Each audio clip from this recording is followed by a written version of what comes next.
নমস্কার, সকল দর্শকদেরকে আমার এই চ্যানেলে স্বাগত জানাচ্ছি। এই চ্যানেলের মুখ্য উদ্দেশ্য হলো দর্শকদেরকে হোমিওপ্যাথি চিকিৎসা পদ্ধতি সম্পর্কে ধারণা দেওয়া, যাহা রোগ নিরাময়ের ক্ষেত্রে বর্তমান সময়ে বিশ্বজুড়ে ব্যাপকভাবে ব্যবহার হচ্ছে।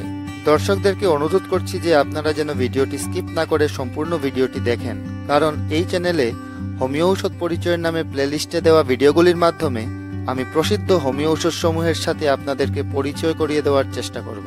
আজকের ভিডিওতে যে হোমিও ঔষধটি নিয়ে আলোচনা করব সেটি হলো হেলিয়াম কার্বনিকাম।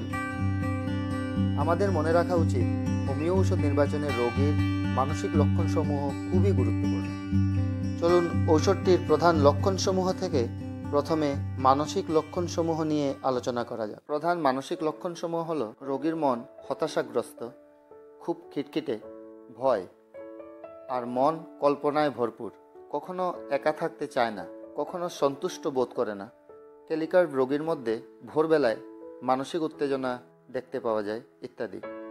অন্যান্য লক্ষণসমূহ যেমন পেট ফাঁপা, মিষ্টি খেতে খুব ভালোবাসে, পেটের মধ্যে পিণ্ডের অনুভূতি, বয়স্ক মানুষের মধ্যে ডিসপেপসিয়া, অম্লতার জন্য অর্থাৎ অ্যাসিডিটির জন্য বুক, গলা, পেটে জ্বালা করতে থাকে, টক বমি বা বমি বমি ভাব, রোগী শুয়ে থাকলে ভালো মনে করে, রোগী অনবরত মনে করতে থাকে যে পেটে জল জমে যাচ্ছে, পেটে কম্পন, খাবারের প্রতি বিতৃষ্ণা, পেট বাহ্যিকভাবে সংবেদনশীল, রোগী শুয়ে থাকার পর উঠার আগে ডান দিকে ঘুরতে হয়, পিঠে ব্যথা এবং দুর্বলতা, কঠিন মল, ব্যথা সহ মল নির্গমন, মলদ্বারের চারপাশে চুলকানো, মলের সাথে রক্তের স্রাব, কাশির সময় অর্শের ব্যথা, মলদ্বারে জ্বালাপোড়া, ঠান্ডা বাতাসের মধ্যে গেলে রোগীর মাথা ব্যথা হয়, হাঁচির সাথে সাথে মাথা ব্যথা হয়, টেলিকার্ব রোগীর জিহ্বায় সাদা রঙের আস্তরণ দেখতে পাওয়া যায়, মুখের মধ্যে ক্রমাগত প্রচুর লালা, টেলিকার্ব রোগীর মুখের স্বাদ নষ্ট হয়ে যায়, শুষ্কতা ও রুক্ষতা, খাদ্য গিলে ফেলা কঠিন মনে করে, খাদ্য ধীরে ধীরে এসোফেগাস দিয়ে যায়,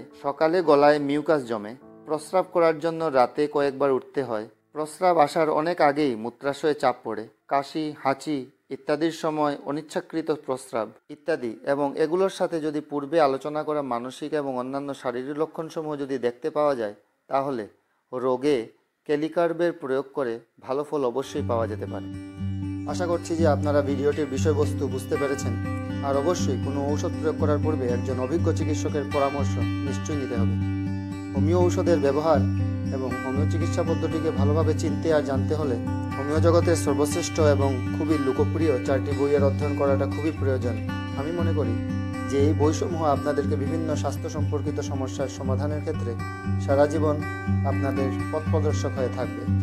বই 4টি হলো materia medica, organon of homeo medicines, homeo repertory এবং অ্যালেন স্কি নোটস, যা আপনার পছন্দের ভাষা অনুযায়ী বইসমূহের লিঙ্ক ভিডিও ডেসক্রিপশনে আমি দিয়ে দিয়েছি।